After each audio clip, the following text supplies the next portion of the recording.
écoutez Radio Ma'arif.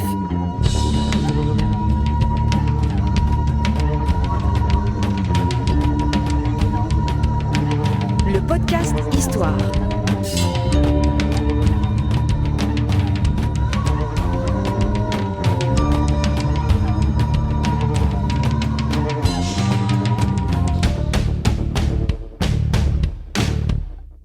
Produit avec le soutien de Maroc Télécom. Bienvenue les amis dans Radio Ma'arif, dans un nouveau podcast Histoire. Aujourd'hui, on va se poser des questions ensemble sur le nouvel an amazigh. Et qui de mieux pour nous éclairer sur ce point que notre ami Mustafa Kadeli. Salut Mustafa. Bonjour. Bon, alors explique-nous un peu cette affaire s'il te plaît. On vient d'avoir le nouvel an qu'on dit grégorien, c'est-à-dire le 31 décembre, 1er janvier en 2020. Et là, on va avoir le nouvel an de l'ancien calendrier julien, qui sont séparés de 13 jours. Et alors attends, le calendrier julien. Oui. Pourquoi julien ? Julien par rapport à Jules César, qui l'avait instauré en son époque. Et grégorien par rapport au pape Grégoire, je crois c'est au XVIe siècle, où il avait... Grégorien, c'est le 1er janvier. C'est le 1er janvier actuel. D'accord, oublions le grégorien, oublions les Hijilia, on les connaît, les Hijilia est lunaire, le grégorien est solaire. Et l'amazigh est solaire aussi. Alors l'amazigh, c'est le julien. C'est ce qu'on appelle l'ancien julien. D'accord, et il est solaire. Il est solaire. C'est-à-dire qu'il a une date fixe par rapport au grégorien. Chaque année, le 13 janvier de l'année civile, aujourd'hui, correspond au dernier jour de cette année-là qu'on appelle maintenant amazigh, qu'on appelait au Maroc le filahi. Tous les paysans le connaissent. Il est lié aux saisons, le benazl. Il est composé de saisons également. Il est relatif au fait à la relation entre le sol et le climat. Parce que on va être bientôt à 1000 liali, la moitié de liali, les fameuses 40 jours très froides au Maroc, et en Afrique du Nord en général, et où il pleut très rarement. Alors, pour les paysans, quand il pleut pendant cette période de liali, et surtout à la mi-liali, c'est-à-dire vers le 13 janvier de l'année civile, c'est un bon signe agricole pour la récolte qui s'annonce, y compris pour les éleveurs, etc. Donc, c'est un calendrier lié à la terre. Mais de toute façon, excuse-moi de te couper, mais il me semble bien que tous les calendriers avaient pour vocation d'organiser les récoltes, les semences, etc. Oui, sauf le lunaire. Le lunaire, il est tournant dans l'année, il n'est pas fixe. Justement, le lunaire est tournant dans l'année, donc il se décale par rapport aux saisons, ou les saisons se décalent par rapport au lunaire.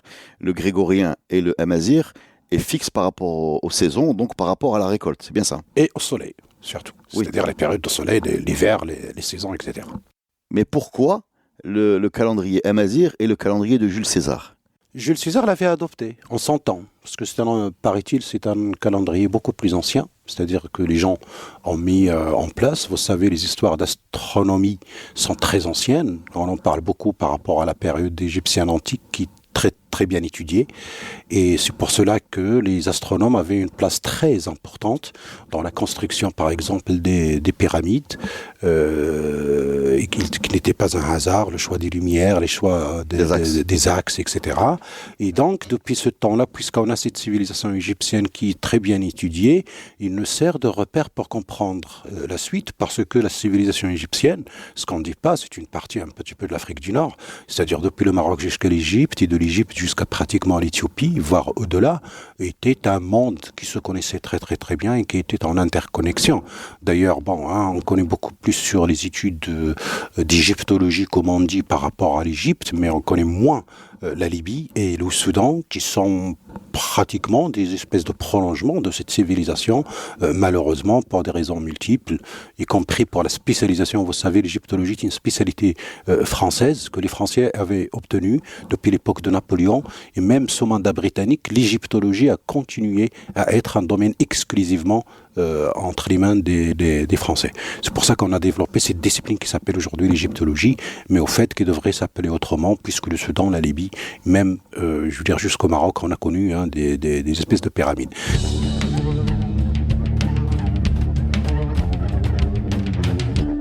Si j'évoque un peu l'Égypte, je dis parce que ça nous sert un peu de repère, vu les études très énormes qui ont été effectués. Donc les calculs, les astres, les étoiles, les planètes et tout ça étaient connus. Et en fonction, bien sûr, pour l'Égypte, le Nil, ils avaient calculé par rapport au Nil. L'année, le Nil, vous savez, quand ça déborde, Les crues. les crues, l'agriculture en Égypte était liée aux crues. Et chez nous, n'était pas lié aux crues parce qu'on n'avait pas de Nil, même si on avait des petits Nils, pas des grands, mais surtout par rapport aux saisons pluvieuses, dont on a les 40 jours de Liali, et la saison très chaude, dont on a les 40 jours de Smaïm. C'est-à-dire en été, on a 40 jours de Smaïm, le moment le plus chaud de la saison. C'est 40 nuits et jours, c'est 40 jours de froid et ces 40 jours de chaud sont une première version des saisons, on est d'accord? Oui, d'accord. tout à fait. C'est le moment, les moments de pointe de la saison. D'accord. Ces 40 jours de chaud et ces 40 jours de froid sont stipulés dans le calendrier amazigh, c'est ce que tu nous dis? Disons que chez nous, en tout cas, on les calcule selon ce calendrier solaire, parce que le calendrier civil qu'on a aujourd'hui, il est arrivé avec le temps colonial. L'année 2020, 1917, etc. Je veux dire, c'est avec la colonisation qu'on a connu ce calendrier dit civil aujourd'hui qui est devenu universel partout dans le monde. Non, j'imagine que du temps de Moulay Ismaël, quand il envoyait, quand il savait bien qu'il y avait un système chez Louis XIV, un autre système chez nous.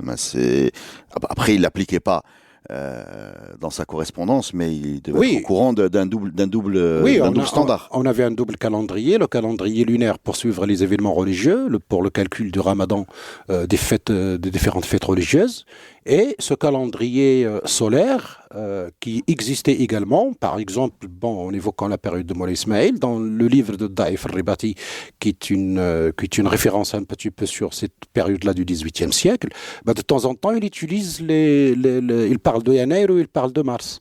Et par exemple, il dit le 3 mars de telle année, et il a neigé à Rabat. Il écrit comme ça, le 3 mars, il précise le jour et le mois, en utilisant le mot mars, parce que beaucoup... oui, mais là où je coince un peu pour comprendre ce que tu m'expliques, c'est que le mot mars, il est également dans le calendrier grégorien. Oui, parce qu'il était dans le calendrier julien, celui que Jules César avait emprunté. Attends, Nair, c'est Yaniyir, c'est le premier mois. Koubraïr, c'est le second du mois. Mars, Yemar Sordo.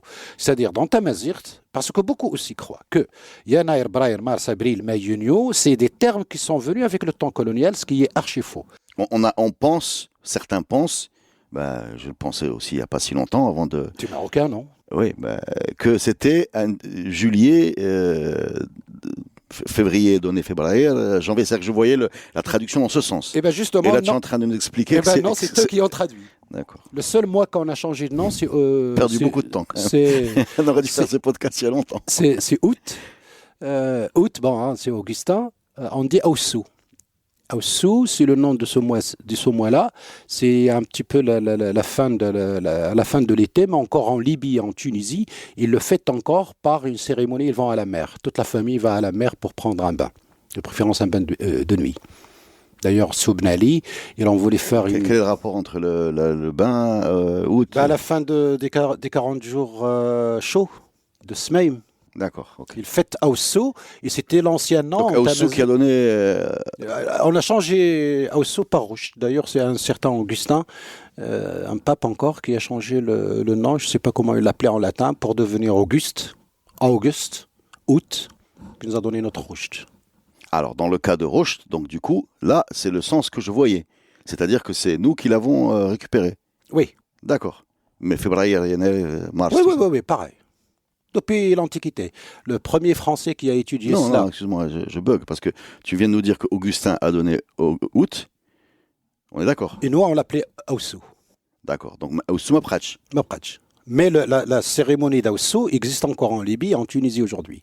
On a perdu ça au Maroc. Peut-être sur la côte méditerranéenne ou atlantique, s'il y a encore des petits groupements qui font quelque chose, j'en sais rien. Mais en Libye, en Tunisie, Aussou continue encore, c'est-à-dire à partir, je crois, du 20 août, la fin de l'été, la fin de Smaïm, la fin des 40 jours chauds de l'année.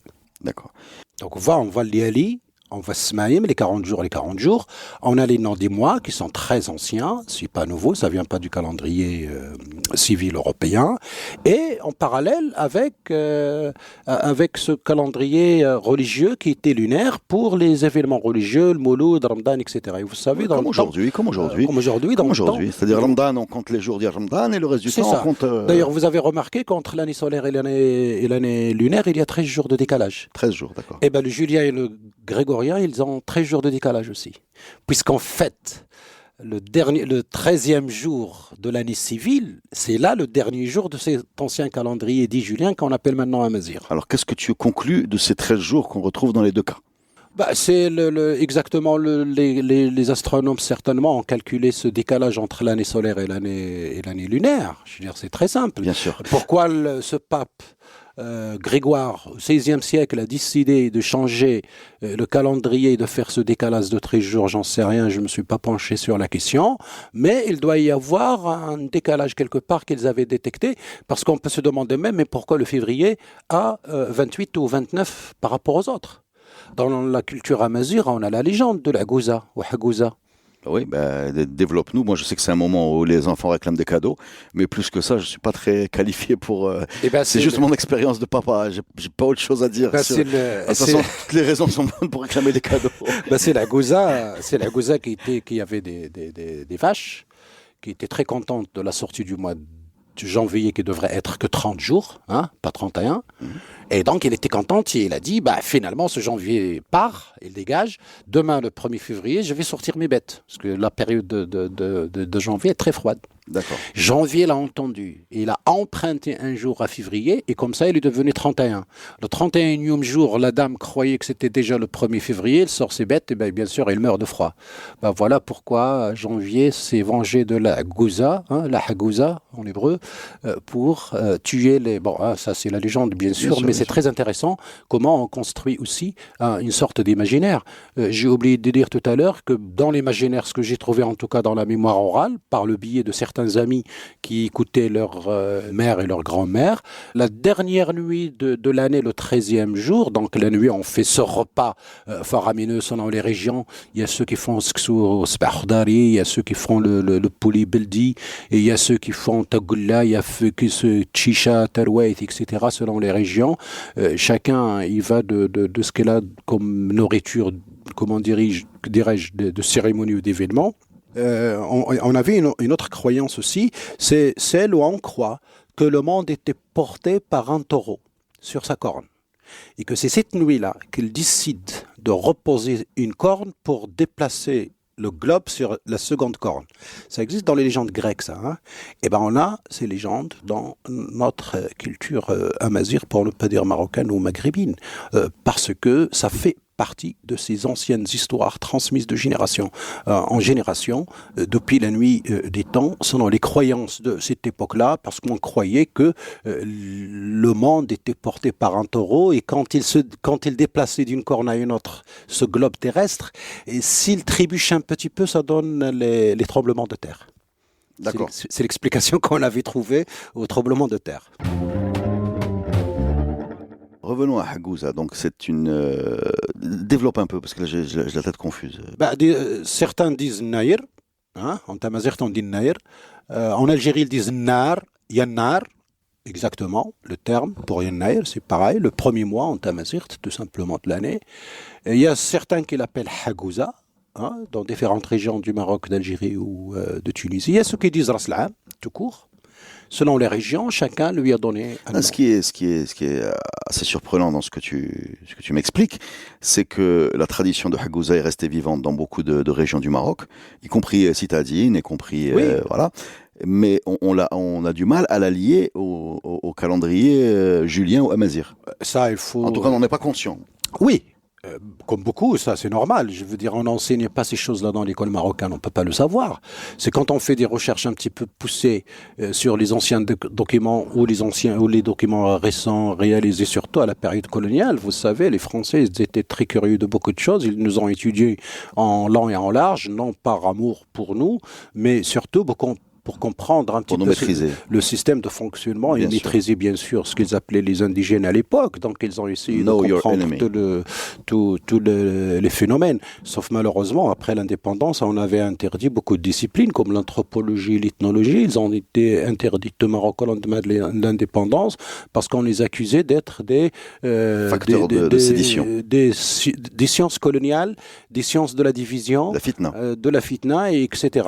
Du coup, on a aujourd'hui un énorme déficit dans ces disciplines. Ça s'enseigne plus beaucoup. Il y en a un petit peu une branche ANESAP dont parlait M. Skunti dans un podcast avec vous. Mais par exemple, malheureusement, à la faculté, on n'a plus.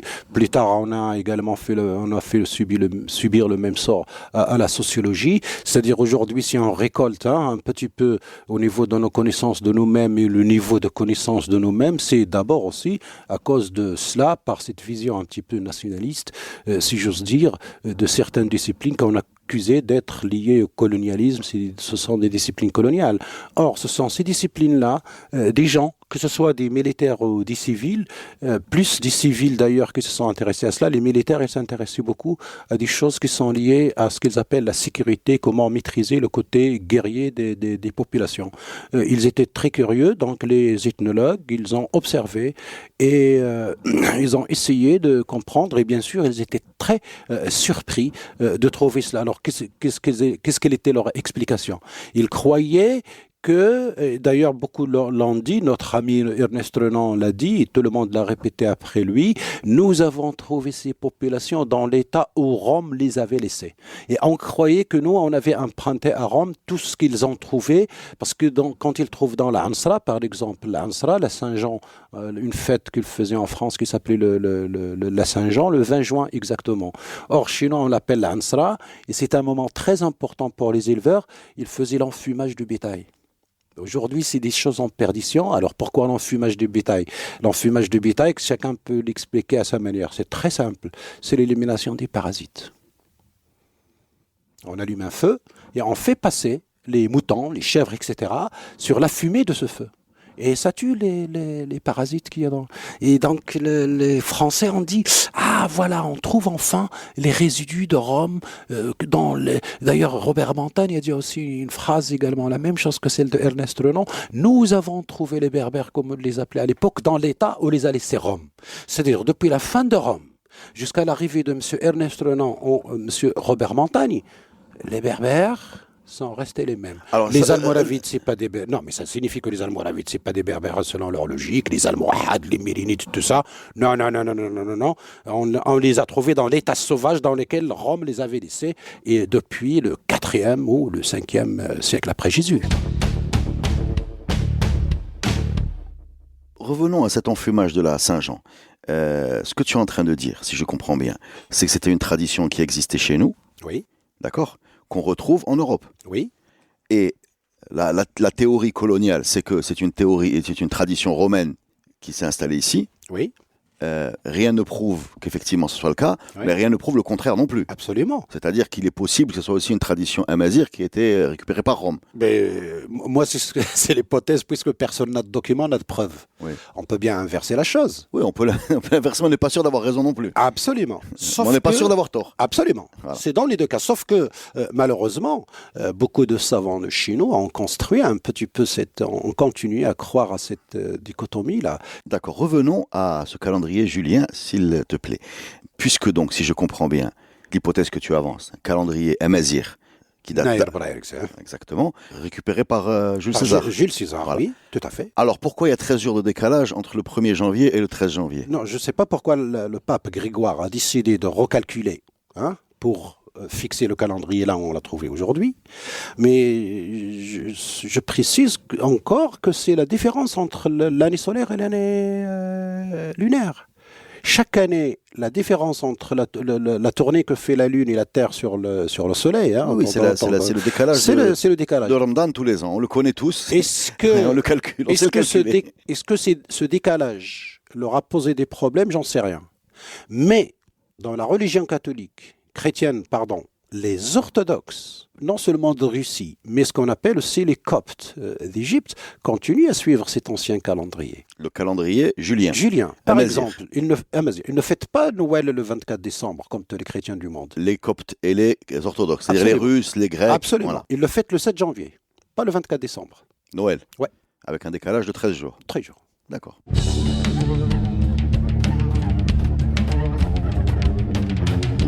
En France, j'ai trouvé la tradition de la galette des rois. Peut-être, je ne sais pas, dans les autres sociétés européennes, chez les autres chrétiens d'Italie ou d'Espagne, s'ils ont cela, probablement. Hein. La galette des rois, on met un truc, une fève, et celui qui le trouve ou celle qui la trouve est considéré comme le roi de la soirée, une sorte de joyeux et de chanceux.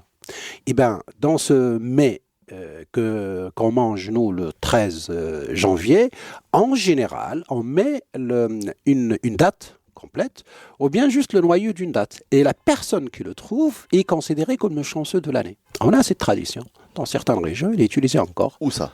Dans le sud, il l'appelle Armi. Dans le sud-est, il l'appelle Aqa. Ailleurs, on l'appelle Tini, la date. C'est-à-dire, on met dans le couscous, par exemple. Maintenant, les associations toutes le font. Un peu comme des associations, maintenant, fêtent cela dans l'espace public, dans des shabab ou dans des salles louées, etc., etc. On mange le couscous. On peut servir jusqu'à 20, 30, 40 plats de couscous. Il y a un seul noyau incrusté dans l'un des plats et c'est celui qui le trouve est considéré comme le roi de la soirée, le chanceux de l'année. Il peut Donc, même, des encore fois, une il fois- donne des cadeaux pour la personne qui le trouve. D'accord. Donc ça se ressemble. Oui, Voilà, ça résonne. On oui, ne sait pas vraiment qui a influencé qui. oui, Mais ça pose question absolument. sur le rapport Amazigh Empire romain. Mhm. C'est bien ça? Oui, Et on se dit que les interconnexions ne peuvent pas se limiter à une population amazigh colonisée par un empire romain mhm. et qui donc récupère tout ce qui est civilisé chez eux. Ça ne peut pas être que ça, c'est ce que tu nous dis. Oui, et surtout que n'oublions pas que nous sommes en Méditerranée, c'est-à-dire les interactions entre les populations de la Méditerranée sont énormes, jusqu'à la Grèce, je veux dire. Au nom de quelle loi, de quelle logique l'Europe récupère ce qu'ils appellent ou se considère les héritiers de l'héritage gréco-romain? C'est une construction. Oui, c'est au nom d'une chose très simple, qui est que l'empire romain est devenu chrétien Ouais, et qu'ils sont chrétiens ouais, et que la capitale est Rome ouais. et qu'il est, Et que les Européens qui est au milieu de la botte italienne et donc en Europe. Oui, que les Européens sont restés dans la chrétienté, donc ils se considèrent les héritiers de la chrétienté, Oui. mais l'Afrique du Nord était chrétienne aussi, sauf qu'elle ne l'est plus. Mais ça ne veut pas dire qu'il ne peut pas se reconnaître dans cet héritage également. Non, mais ça je vous renvoie à un podcast très intéressant qui s'appelle Yuba, je pense, Oui, où tu nous as développé plus un peu cette idée de se réapproprier l'héritage romain de ce côté-ci de la Méditerranée avec parmi les arguments celui que l'Afrique avait donné beaucoup d'empereurs et de pape. et de papes et c'est quelque chose que notre mémoire collective a oublié parce qu'à partir de l'arrivée de l'islam on a tendance à considérer qu'il ne se passait rien avant, voilà si je le résume. Oui, et surtout quand on arrive à l'école moderne, quand ils nous enseignent, des choses pour nous aider à se repérer, à connaître notre véritable histoire et s'approprier ce que nous appartient, c'est pas le cas. C'est pour cela aussi qu'on est un petit peu perdu, qu'on ne maîtrise pas tout à fait ce passé, on est très confus, et surtout quand on reproduit toute cette connaissance coloniale qui a fait de nous des rien du tout, et c'est grâce à eux qu'on est devenu un petit peu quelque chose. C'est-à-dire, on a construit ce qu'on appelle toujours les dichotomies, et du coup, à partir de là, on est dans un processus malheureusement d'imitation de la connaissance coloniale qu'on continue à reproduire et du coup, ça nous laisse un petit peu cette sorte de schizophrénie. Autrement dit, d'ailleurs aujourd'hui, il y a encore des gens qui disent non, il ne faut pas fêter le Nouvel An parce que tati, tata, c'est haram, etc., etc. Ils croient que l'année civile, c'est lié à Sayyidina Issa. Non, Sayyidina Issa, c'est Noël, ça n'a rien à voir. Et le Nouvel An amazigh aussi, pareil, après l'arabisme, ce qu'on appelle l'islamisme aujourd'hui, il est toujours contre tout ce qui peut, pour eux, selon leur construction, rappeler ce passé païen. Or, quand on voit l'Égypte, comment il s'approprie la période dite pharaonique sans aucun complexe, Ils en ont fait une force ils en ont extraordinaire. fait une force de frappe, je veux dire, personne ne dit rien. Quand on voit même l'Iran, sous le régime des mollahs qui continuent à fêter leur Nouvel An Neyrouz avec les Kurdes, etc. Ils correspondent selon leur calendrier, je crois, au mois de mars, le nouvel an perse ou persan, Neyrouz, au mois de mars. Donc, vous voyez, chaque société a développé son calendrier selon son climat, selon ses saisons, selon ses périodes de récolte, etc. Et je veux dire, il y a quelque chose de logique là-dedans, il n'y a rien d'extraordinaire, comme on peut imaginer ailleurs, dans l'Afrique subsaharienne ou dans l'Afrique des tropiques, comment chaque société s'adapter selon le climat qu'il a, la nature du sol et une question de récolte, parce que les récoltes quand même, c'est la base de l'alimentation, et l'alimentation c'est la base de la vie, et quand on se met à terre, comme on dit chez nous, c'est-à-dire dès qu'on retourne à la terre et comprendre le système de la terre, il n'y a rien d'extraordinaire, tout est a priori normal, il y a pas photo. Bon, écoutez, c'est la fin de ce podcast. J'espère que vous avez les idées plus claires. Moi, j'ai appris beaucoup de choses sur Haggouza, la Saint-Jean, l'enfumage du bétail, Mars. يمرسوا شنو يمرسوا غدو؟ يمرسوا الغديوها واحد لا بلانت غدو الغديوها بالدارجه c'est-à-dire au moment où il pousse bien, c'est là que les céréales ont atteint une taille de pointe pour commencer le mûrissement. Et pareil pour septembre, octobre. Oui, chaque mois il a une signification. Je les connais pas tous par cœur malheureusement, j'essaie de retenir mais à chaque fois j'oublie, mais en tout cas chaque nom de mois a son étymologie dans la langue amazigh. Qui a influencé qui? C'est plus compliqué qu'on le pensait. Et merci beaucoup, Sim Mustafa, pour ces éclaircissements. Merci à vous.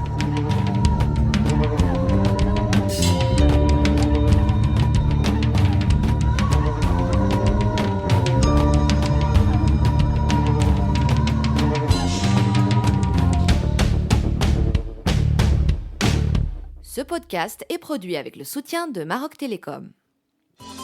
Maroc Télécom, un monde nouveau vous appelle.